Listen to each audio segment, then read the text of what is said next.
स्थानिक स्वराज्य संस्थांच्या निवडणुका 4 महिन्यात घ्या, सर्वोच्च न्यायालयाचा महत्त्वाचा आदेश. राज्यातील स्थानिक स्वराज्य संस्थांच्या निवडणुका पुढील 4 महिन्यात घ्या, असा महत्त्वपूर्ण आदेश सर्वोच्च न्यायालयाने दिला आहे.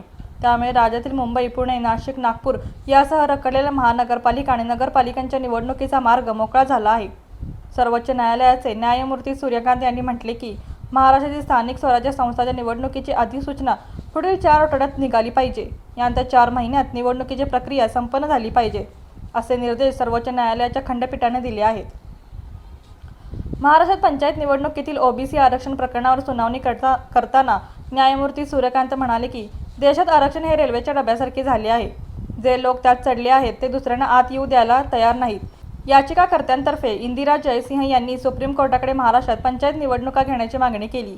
इंदिरा जयसिंह म्हणाल्या की निवडून आलेल्या स्थानिक संस्था अस्तित्वात नाहीत, त्यांच्या जागी अधिकाऱ्यांची नियुक्ती करण्यात आली आहे.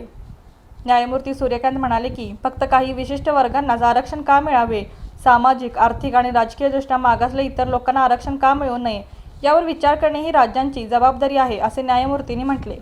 या निवडणुका अडवून ठेवण्याचे कोणतेही कारण आम्हाला दिसत नाही, असे सर्वोच्च न्यायालयाने म्हटले. सर्वोच्च न्यायालयाने सांगितले की ओबीसी आरक्षणाबाबत 2022च्या आधीची परिस्थिती होती ती परिस्थिती कायम ठेवावी. याचिकाकर्त्यांनी म्हटले होते की 2022 मध्ये अहवाल आला, त्यामध्ये ओबीसींच्या जागा कमी करण्यात आल्या. त्यामुळे न्यायालयाने 2022 पूर्वीची परिस्थिती कायम ठेवण्याचे आदेश दिले. राज्य सरकार आणि निवडणूक आयोगाला सप्टेंबर महिन्यापर्यंत राज्यातील सर्व महानगरपालिका आणि नगरपालिकांच्या निवडणुका घ्याव्या लागणार आहेत. त्यामुळे जवळपास 5 वर्षांपासून रखडलेल्या मुंबई, पुण्यासह विविध महापालिका, जिल्हा परिषद, पंचायत समिती, नगरपंचायत निवडणुका घेण्यास हिरवा कंदील मिळाला आहे.